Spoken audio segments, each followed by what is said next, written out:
Hello, and welcome to this episode of the Maryland Risk Management Education Podcast. My name is Paul Geringer, and I'm the Extension Legal Specialist here in the Department of Ag and Resource Economics. And today we're going to do an interview with Tyler Mark, who's a professor in agricultural economics at the University of Kentucky. And Tyler's going to talk to us today. He's been at the forefront of looking at some of the economic issues associated with hemp, and I've been working with him on some risk management projects associated with him. So I thought it would be good to have him come on today and talk a little bit about sort of the economic issues that are associated with hemp. So I will start the interview rolling and come back at the end. So Tyler, why don't you tell us a little bit about yourself and what you do at Kentucky? So at the University of Kentucky, I'm a production economist. I work on a wide range of topics, everything from dairy policy to precision ag to precision dairy. And here lately, a lot of my time's been taken up by the industrial hemp economics side of things. So that's where I've been spending the majority of my time is working on both within the state of Kentucky, regionally and nationally. What is this hemp market actually going to do? Yeah, so that leads into my second. Why did you want to get involved in hemp? That's a very good question. Boredom? No, not necessarily boredom. So at the University of Kentucky, I'm research teaching. So I have no extension appointment. However, this topic kind of piqued my interest, given that I'm originally from Kentucky, have a pretty steep farm background there, and from my understanding of talking with relatives and stuff at the family farm, is we used to actually grow industrial hemp on the farm. So it was kind of an interesting topic.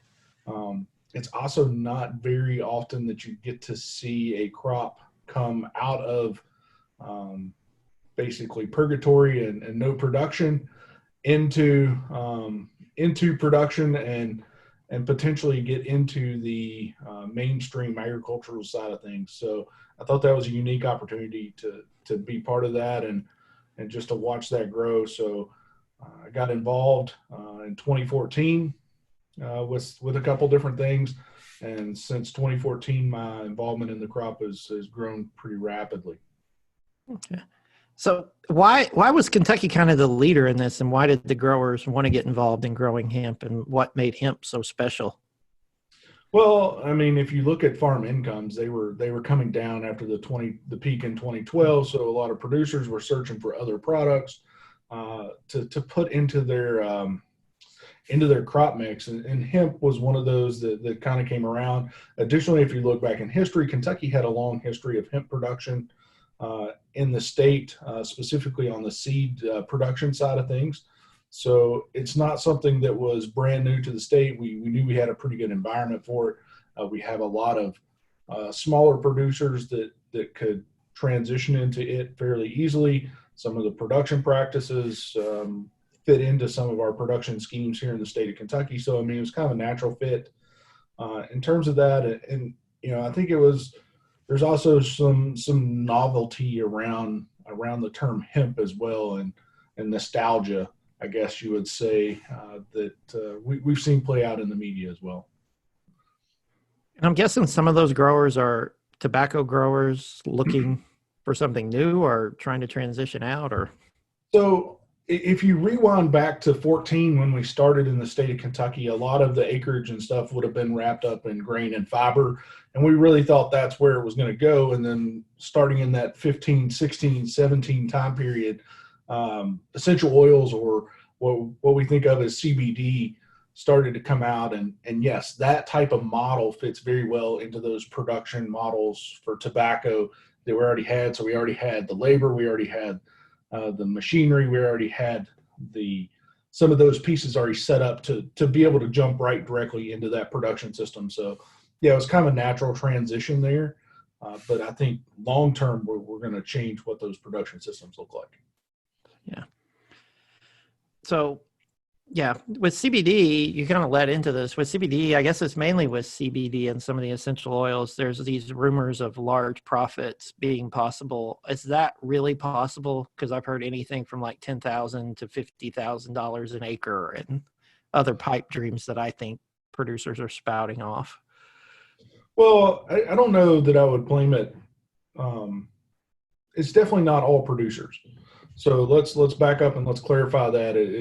This is coming at them at a lot of different angles. But I mean, when you look at corn, soybeans, tobacco, maybe you're looking at returns over all your costs, fixed and variable, maybe of $50 an acre, all the way up to at tobacco maybe $1,000 to $2,000 an acre. So I mean, that's a pretty small window there. But then you get into the essential oil side of things, especially CBD in those early couple of years, 16, 17, 18, to some degree in 19, when you can look at $1,000 an acre return on a very low side of things. Then, if you ramp that all the way up, if you look at my budgets for 2018, you may see something that's more in the neighborhood of $10,000 an acre. I've never been able to get the budgets and stuff for the state of Kentucky up to the $25, $30, $40, $50,000 per acre return over all your costs.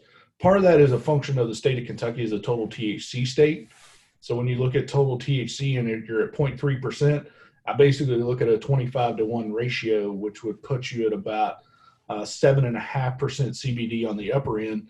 And then I look at other states that are just Delta 9 states or THCA states, they can get up there in the CBD content of 10, 12, 15% CBD versus a lot of the stuff that you're going to see in Kentucky is that 6 to 8, 9% CBD. So, that percent CBD is a huge driver of revenue generation. Just how big of a driving factor is the way the states test currently for THC in a lot of this? Well, I think it's a pretty significant driver in terms of, so if I'm a processor and I have a small batch process, well, I want to run as high of a percent CBD material through that as I can, right? Because I'm going to get more CBD out on the back end. So if I'm in a state that's only testing THCA and I can get those 10, 15% CBD and I run that through my process, I'm going to do much better on a per unit cost than I am running 5, 6, 7, 8% CBD material through my system. So I think there is an advantage there to being in those states, which, I mean, is to some degree probably playing out as you see certain states choose and elect to stay under the 2014 Farm Bill versus moving to the 2018 Farm Bill rules for 2020. Yeah. And with 2020, when we go to the 2018 Farm Bill, that does away with the difference, doesn't it? That's correct. So, I mean, everything becomes total THC, but it also becomes total THC at 0.3% THC. So take Kentucky, for example, we're 0.3% total THC, but when you put in our variance or factors for variance around that, you can actually get material through the system at 0.399% or almost 4%, 0.4% THC. Wow. Yeah. Farm Bill does away with a lot of neat little tricks. Well, I mean, it provides more clarification and levels the playing field. Yeah, that makes sense. And probably assist growers in other states that have been slightly more strict. So what are some of the biggest challenges facing the industry right now as it looks to grow? Yeah, still some of the biggest challenges facing the industry. One, on the research and development side, is genetics. I mean, a lot of these cultivars are still not genetically stable. We don't really understand all the genetics behind them and getting all the breeding programs and stuff right to deal with all the climate differences as you go north to south in the country and east to west. So trying to deal with some of those. I mean, this crop really hasn't been produced in the U.S. for 60 some odd years. So, I mean, we've got a lot of making up to do there, and it hadn't had any funding for those years either. So there's really no breeding program that's been taking place. So that's way behind.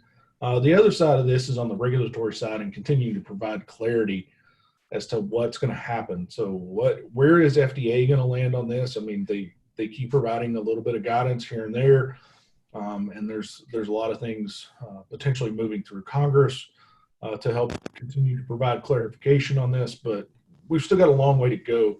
And I think the thing that people forget about is, we've only been producing this crop in the U.S. since 2014, and we're not going to be able to develop a mature industry in that short of a time frame. So it's going to take time, and there's going to be a lot of growing pains as we continue to move forward with this crop.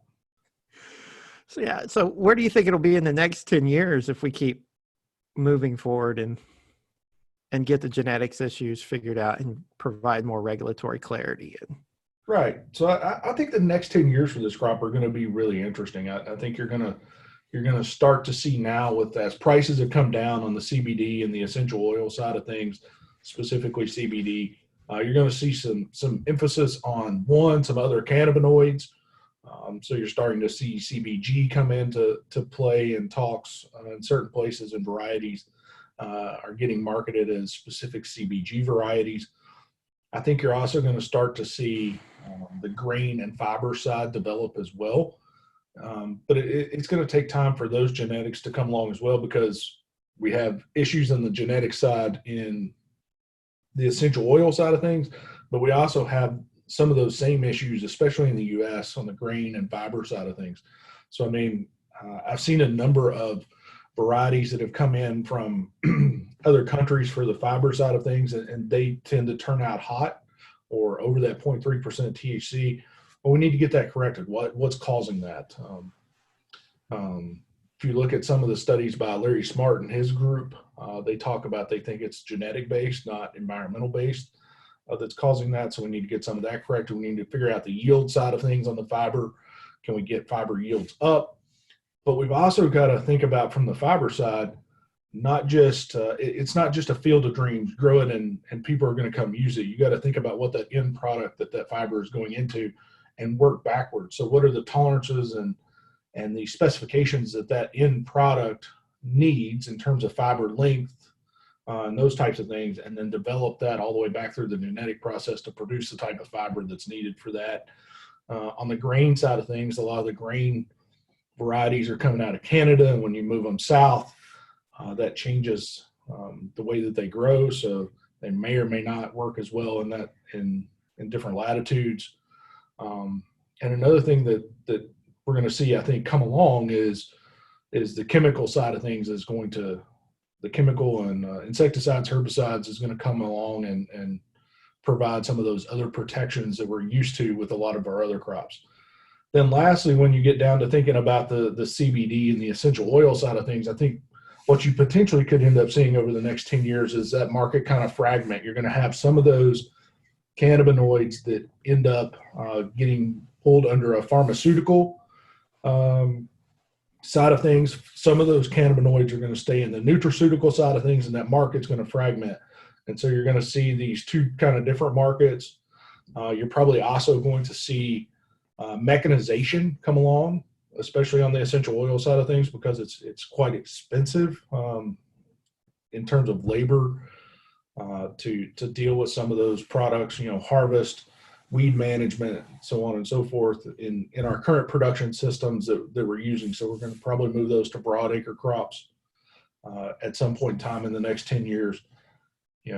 But you could also still see some niche type production taking place in this as well, especially if we see the smokable industry stay around. That's a little different animal than growing for the cannabinoids. And then certain cannabinoids, maybe certain varieties, have to be tended to differently to get those cannabinoids out or to maximize the amount of cannabinoids in it. So I think really it's going to be quite fascinating to watch this crop and how it enters into the U.S. agricultural system over the next 10 years, and how it plays into some of these crop rotations, which some of that research is starting now at some of these universities to look at how this plays into the crop rotation.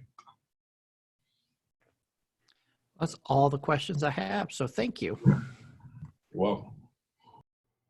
Thank you again for listening to today's episode.